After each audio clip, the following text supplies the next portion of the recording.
For the in-ground application of the Sewer Assassin, begin by removing the existing cleanout cap.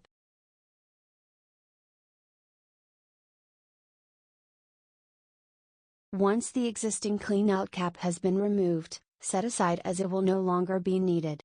You will then begin stringing the desired amount of bait onto the provided wire with stopper.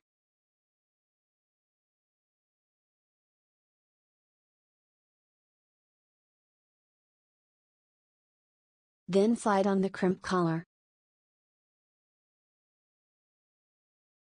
Once the bait has been strung onto the wire, you will then begin sending the bait into the cleanout, being sure to keep the baits out of the line of sewage. Once the length of wire has been established, slide the end of the wire through the stainless steel post. Once the wire is through the post, then feed the wire back through the crimp collar, and tighten the set screw.